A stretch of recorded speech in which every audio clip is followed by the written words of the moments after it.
Dios les bendiga a todos. Aquí estamos una vez más para la gloria de nuestro Señor Jesucristo, trayendo un nuevo mensaje, el cual hemos titulado Derribando fortalezas, falsas doctrinas. Vamos a estar leyendo primeramente 2 Corintios capítulo 10, versículos 4 y 5, que dice de la siguiente manera: Porque las armas de nuestra milicia no son carnales, sino poderosas en Dios para la destrucción de fortalezas, derribando argumentos y toda altivez que se levanta contra el conocimiento de Dios y llevando cautivo todo pensamiento a la obediencia a Cristo. Sin duda alguna estamos en los últimos tiempos, y una de las señales de esto es como el enemigo se ha encargado de traer diferentes líneas de pensamiento, dividiendo la iglesia y distrayendo a los creyentes para que no se predique el evangelio de Jesucristo o se vuelva algo confuso. Tenemos que comprender que estamos en una guerra espiritual y lo que está en juego es la salvación de las almas.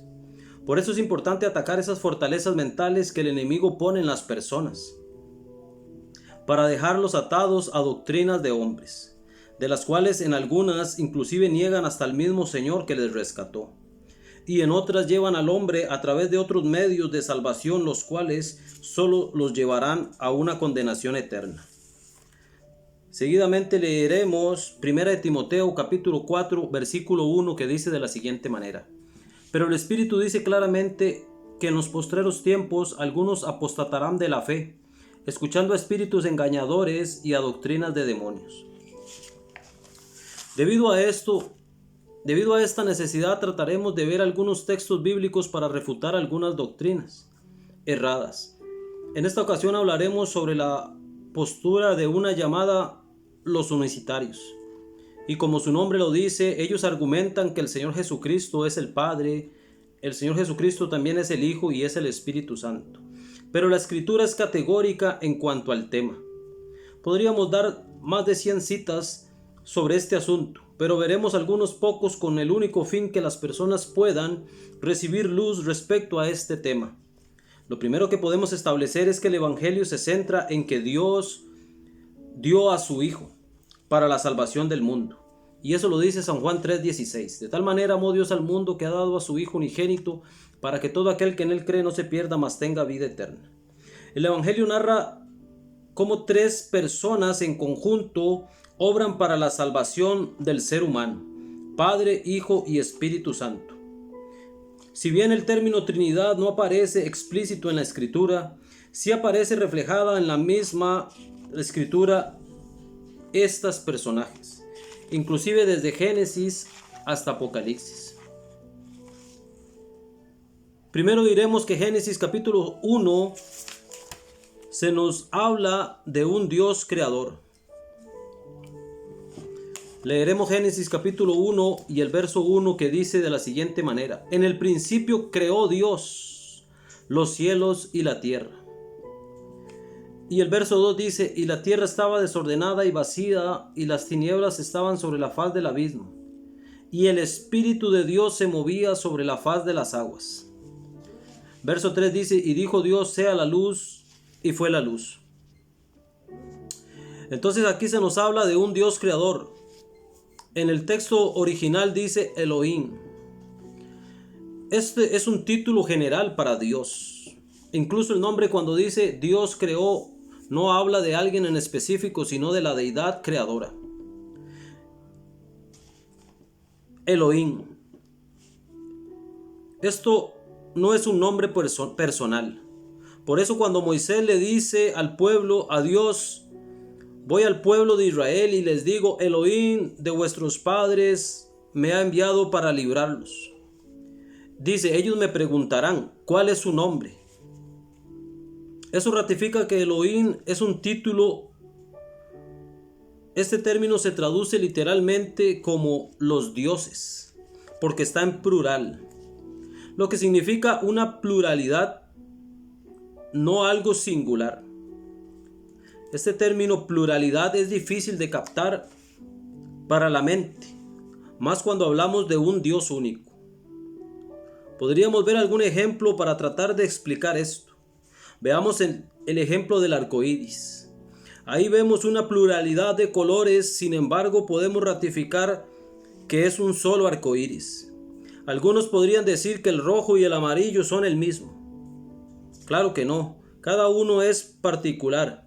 Esto solo es una vana explicación de Dios, pues en términos humanos es imposible describir al Dios eterno.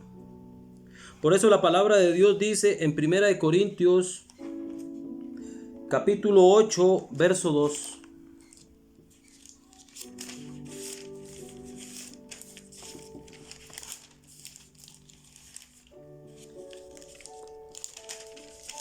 Primera de Corintios 8:2 dice de la siguiente manera: si alguno se imagina que sabe algo, aún no sabe nada como debería saberlo.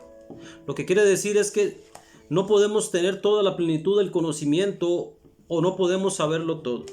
¿Cómo podríamos explicar a un Dios manifiesto al mundo?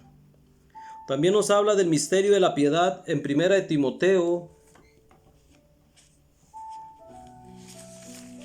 en el capítulo 3,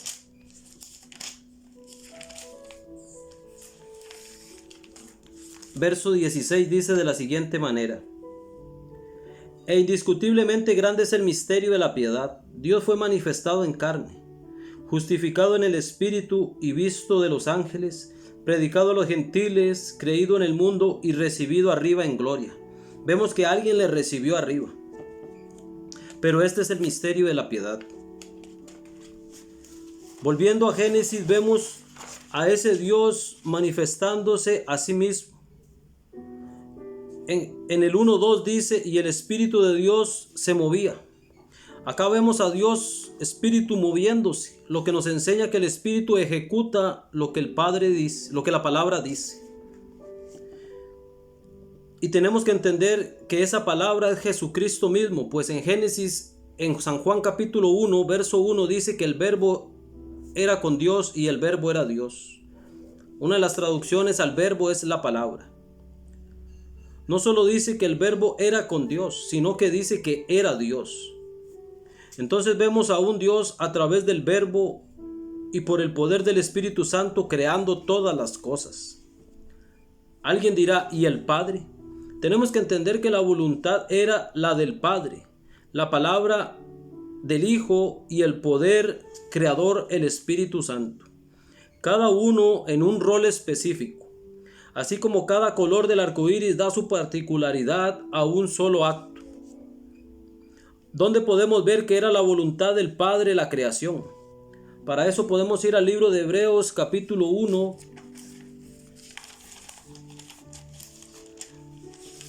Hebreos capítulo 1, verso 1 y 2 dice de la siguiente manera: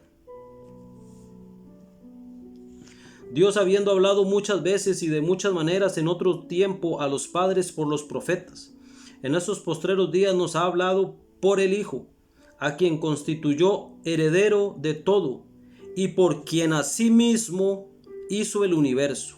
Acá vemos la voluntad del Padre haciendo el universo, el cual dice, siendo el resplandor de su gloria y la imagen misma de su sustancia, y quien sustenta todas las cosas con la palabra de su poder, habiendo efectuado la purificación de nuestros pecados, por medio de sí mismo se sentó a la diestra de la majestad en las alturas.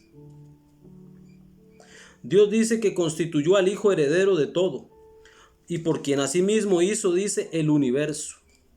Entonces, tenemos que entender que el Padre hereda al Hijo, y no al revés. Y vemos que el Hijo es la imagen misma de la sustancia del Padre. Eso quiere decir la divinidad del Hijo. Entonces Génesis nos deja ver a Dios manifestándose quién es Él y sus características y su trabajo conjunto al decir: hagamos al hombre, en Génesis 1:26. Vemos ese concilio divino expresado en la creación del hombre. Todo lo dicho anteriormente nos da una base para comprender el mensaje del Evangelio. Mateo 1:18 dice de la siguiente manera. Vamos a empezar a ver algunos textos que nos hablan de las particularidades de cada una de las personas de la Trinidad. En Mateo 1:18 dice de la siguiente manera: el nacimiento de Jesucristo fue así. Estando desposada María, su madre, con José, antes que se juntasen, se halló que había concebido del Espíritu Santo. Dice que Jesús fue concebido por el Espíritu Santo. Y en Mateo 1:20 lo ratifica. Y pensando él en esto, he aquí el ángel del Señor le apareció en sueños y le dijo: José, hijo de David, no temas recibir a María tu mujer, porque lo que en ella ha sido engendrado es engendrado del Espíritu Santo es. Lo que quiere decir que el Espíritu Santo es el autor de que Jesús viniera al mundo. O sea, el poder del Espíritu Santo puso a Jesucristo en el vientre de María. Por eso dice: el poder del Altísimo te cubrirá, cuando le anunció el ángel a María el nacimiento de Jesús. En Mateo 3:16 dice de la siguiente manera: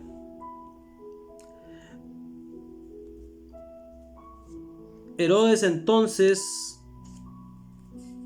Mateo 3:16 dice: y Jesús, después que fue bautizado, subió luego del agua, y he aquí que los cielos le fueron abiertos, y vio al Espíritu de Dios que descendía como palomas sobre él.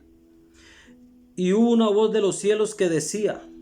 Entonces vemos una voz de los cielos hablando a Jesús siendo bautizado y al Espíritu descendiendo como paloma. Y hubo una voz de los cielos que decía: este es mi Hijo amado, en quien tengo complacencia. Vemos a ese Elohim expresado a través del Padre, del Hijo y del Espíritu Santo en esta cita bíblica. También podemos ir a Mateo 8:29, que dice de la siguiente manera: y clamaron diciendo: ¿qué tienes con nosotros, Jesús, Hijo de Dios? ¿Has venido para atormentarnos antes de tiempo? Los mismos demonios sabían que Jesús es el Hijo de Dios. Si somos cuidadosos, vemos que en cada texto que se atribuye a Jesús la función, no se le atribuye a Jesús nunca la función de Padre, sino de Hijo. En Mateo 7:21 dice de la siguiente manera: no todo el que me dice Señor, Señor entrará en el reino de los cielos, sino el que hace la voluntad de mi Padre que está en los cielos. Jesús dice que solo el que hace la voluntad del Padre que está en los cielos. Todos los apóstoles sabían que hay un Dios Padre, también saben que Jesucristo es Señor. El término Señor no le resta su condición divina, sino que le atribuye su característica de Redentor, de cómo Él nos compró con su sacrificio.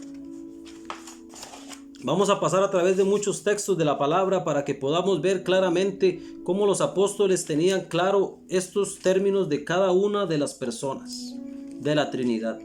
Por ejemplo, en 1 Colosenses capítulo 1, leemos del verso del 1 al 3, dice: Pablo, siervo de Jesucristo, apóstol de Jesucristo, por la voluntad de Dios, y el hermano Timoteo, a los santos y fieles hermanos en Cristo que están en Colosas, gracia y paz sean a vosotros de Dios nuestro Padre y del Señor Jesucristo. Siempre orando por vosotros, damos gracias a Dios Padre de nuestro Señor Jesucristo. Vea que ahí dice a Dios Padre de nuestro Señor. Entonces no dice a Dios Padre y Señor, no, a Dios Padre de nuestro Señor. Ese texto es muy claro, donde el apóstol hace diferencia entre el Padre y el Hijo. También en el verso 12 dice de la siguiente manera: con gozo dando gracias al Padre, que nos hizo aptos para participar de la herencia de los santos en luz.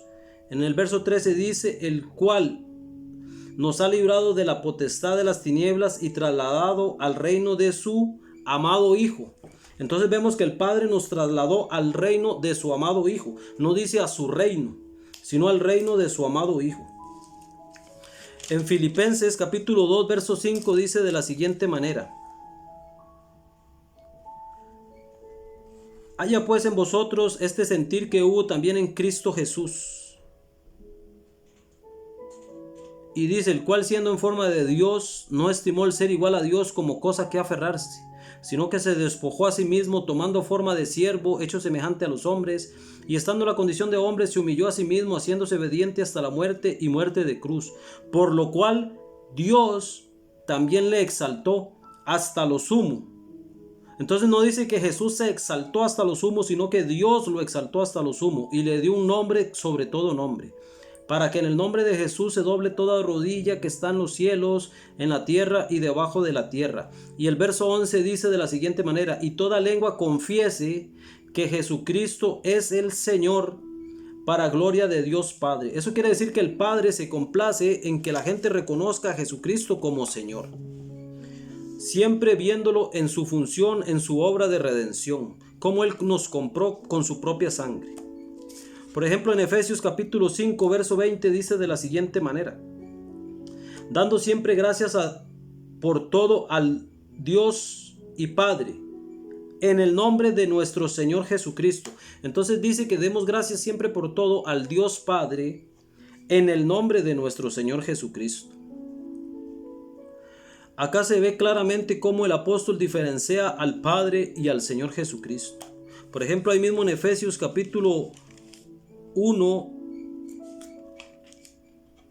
el verso 2 y 3 dice de la siguiente manera: gracia y paz a vosotros de Dios nuestro Padre y del Señor Jesucristo.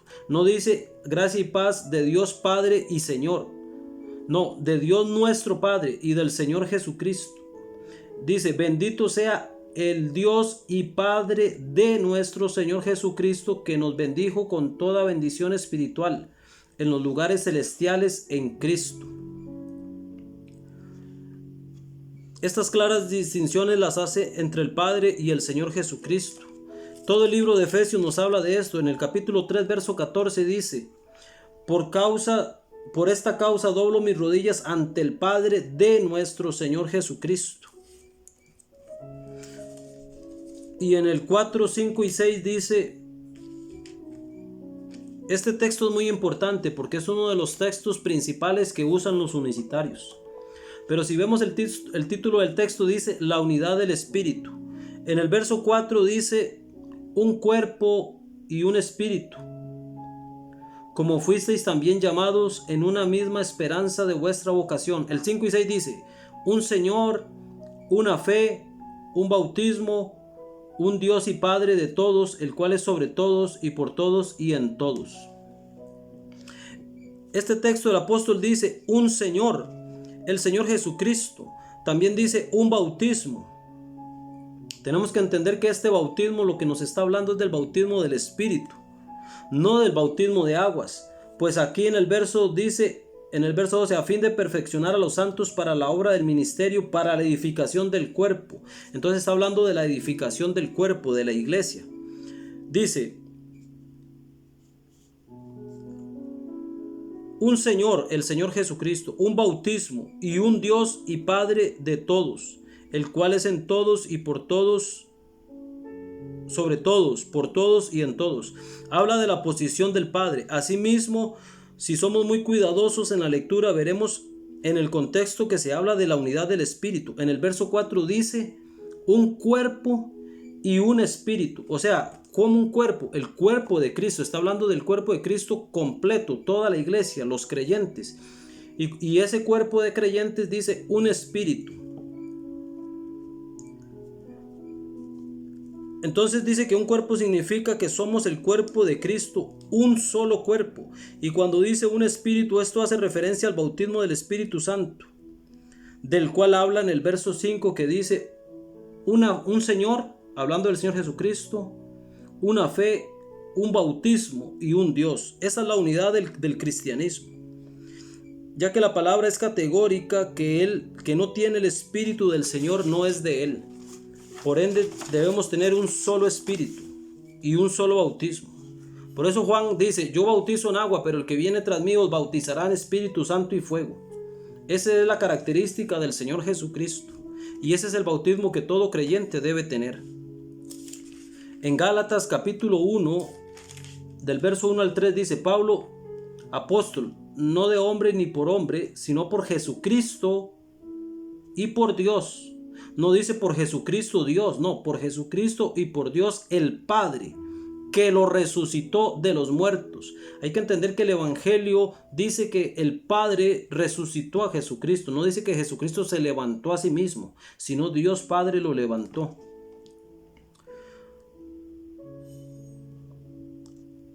Después en 2 Corintios 11, 31 dice: el Dios y Padre de nuestro Señor Jesucristo, quien es bendito por los siglos, sabe que no miento. Y en el 13:14 dice de la siguiente manera, escucha este texto. 2 Corintios 13:14, la gracia del Señor Jesucristo, el amor de Dios y la comunión del Espíritu Santo sea con todos vosotros. Amén. En este texto vemos la correlación entre las personas de la Trinidad en función del creyente. ¿Cuál es? La gracia del Señor Jesucristo. ¿Qué es esa gracia? El sacrificio que Él hizo por nosotros. Y el amor de Dios. ¿Cuál es ese amor? Dice que si nosotros amamos a Jesucristo, el Padre nos amará, si nosotros hacemos su voluntad. Y la comunión del Espíritu Santo, que es lo que ratifica, como dice la palabra, las arras de nuestra herencia, es la comunión con el Espíritu Santo. Ningún cristiano que se diga a sí mismo cristiano, que no tenga el Espíritu Santo en sí, es parte del cuerpo del Señor, pues la palabra es categórica y dice: el que no tiene el Espíritu de Cristo no es de Él. En 1 Corintios capítulo 1,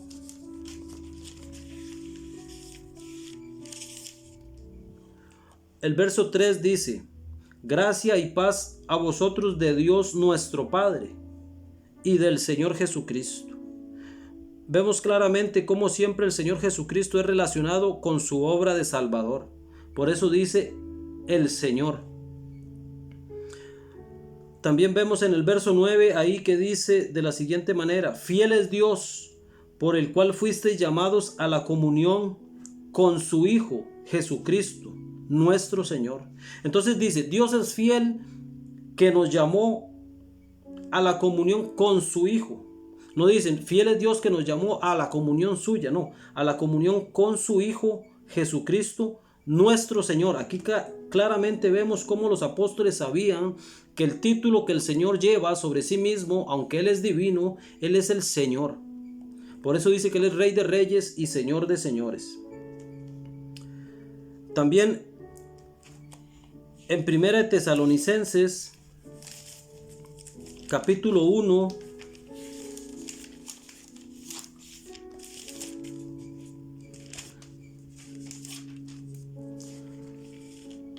verso 1 dice: Pablo, Silvano y Timoteo a la iglesia de los tesalonicenses, en Dios Padre y en el Señor Jesucristo.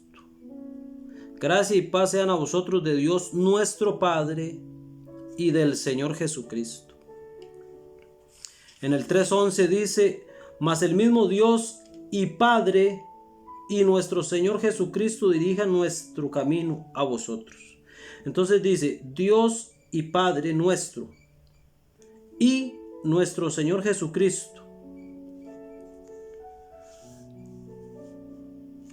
En 2 Tesalonicenses 1:1 también lo vuelve a decir el apóstol: Pablo y Silvano y Timoteo a la iglesia de los tesalonicenses, en Dios nuestro Padre y en el Señor Jesucristo. Gracia y paz a vosotros de Dios nuestro Padre y del Señor Jesucristo. Ahora vamos a ir al libro de Juan, las epístolas, segunda de Juan.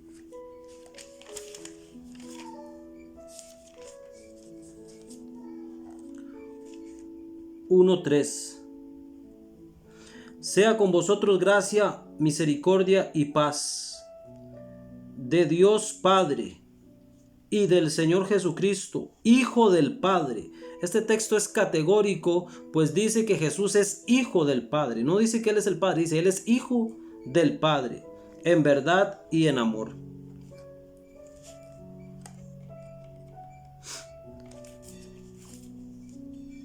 En primera de Juan capítulo 5, el verso 11 dice: y este es el testimonio que Dios nos ha dado vida eterna. Cuando dice Dios, habla de Elohim, del Dios eterno. Pero dice, y esta vida está en su Hijo. El que tiene al Hijo tiene la vida, y el que no tiene al Hijo de Dios no tiene la vida.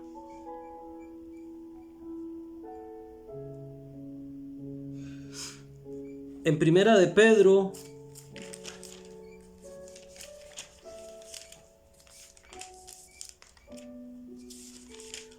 1:3 dice de la siguiente manera: bendito el Dios y Padre de nuestro Señor Jesucristo. Entonces él dice, bendito el Dios y Padre de nuestro Señor Jesucristo.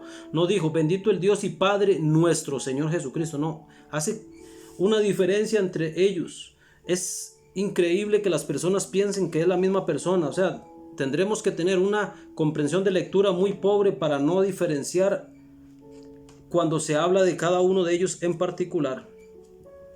Apocalipsis 3, verso 21 dice de la siguiente manera: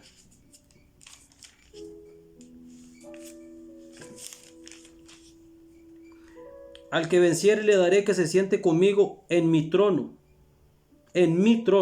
como yo he vencido y me he sentado con mi Padre en su trono. O sea, habla de su, no mí. Hace diferencia entre el trono del Padre y él. En San Juan capítulo 6, verso 27 dice de la siguiente manera: trabajad no por la comida que perece, sino por la comida que a vida eterna permanece, la cual el Hijo del Hombre os dará, porque a éste señaló Dios el Padre. Entonces el Padre señaló al Hijo, no se señaló a sí mismo, ni el Hijo se dio a sí mismo. Y en el verso 44 de ese mismo capítulo 6 de San Juan dice: ninguno puede venir a mí si el Padre que me envió, a Jesús alguien lo envió, ¿quién? El Padre, no le trajere. Para ir terminando este mensaje, el cual simplemente lo que queremos es traer luz a las personas para que comprendan el Evangelio, su mensaje, cómo los apóstoles lo tenían claros y hacían diferencias entre el Padre y el Hijo. Vamos a leer en San Juan capítulo 17, leeremos primero el verso 1, dice, preste mucha atención, dice: estas cosas habló Jesús, levantando los ojos al cielo. Entonces, ¿por qué él levantó los ojos al cielo? Porque el Padre está en los cielos. Dice, levantando los ojos al cielo, dijo: Padre, la hora ha llegado, glorifica a tu Hijo, para que también tu Hijo te glorifique a ti. En el verso 3 dice: y esta es la vida eterna, que te conozcan a ti, al único Dios verdadero, y a Jesucristo, a quien has enviado. Vemos cómo a Jesús lo envió Dios Padre. En el verso 5 dice: ahora pues, Padre, glorifícame tú, hablando de otra persona, al lado tuyo. No dice en ti, sino al lado tuyo, con aquella gloria que tuve contigo antes que el mundo fuese. En el verso 11 dice: y ya no estoy en el mundo, mas estos están al mundo, y yo voy a ti, Padre Santo. A los que me has dado, guárdalos en tu nombre, para que sean uno, así como nosotros. Entonces quiero que entendamos este versículo, porque dice: a los que me has dado, guárdalos para que sean uno. La pregunta acá que surge es: ¿pueden todas las personas ser una sola? No, lo que está hablando es de unidad. Y dice: así como nosotros somos uno. Ve cómo esa palabra nosotros abarca más de una sola persona, sino de unidad. Y es lo que estas personas no han logrado comprender. En el verso 21 lo dice nuevamente: para que todos sean uno. Entonces usted se tiene que preguntar, ¿todas las personas van a ser una sola persona? No, está hablando de unidad. Para que todos sean uno, como tú, oh Padre, en mí y yo en ti, que también ellos sean uno en nosotros. Esa palabra nosotros abarca claramente más de una sola persona, para que el mundo crea que tú me enviaste. Existen infinidad de textos donde se ven a las personas de la Trinidad obrando cada uno en función de esta obra de redención del hombre. Por ejemplo, cuando vemos a Jesús orando en Getsemaní, cómo ora al Padre, cómo dice que la voluntad del Padre se haga y no la voluntad de Él. En la crucifixión nuevamente Jesús ora al Padre, encomienda su espíritu al Padre. En la obra del Espíritu Santo, cuando el Espíritu Santo, la promesa, viene al mundo y será nuestro consolador, el cual glorificaría a Jesús.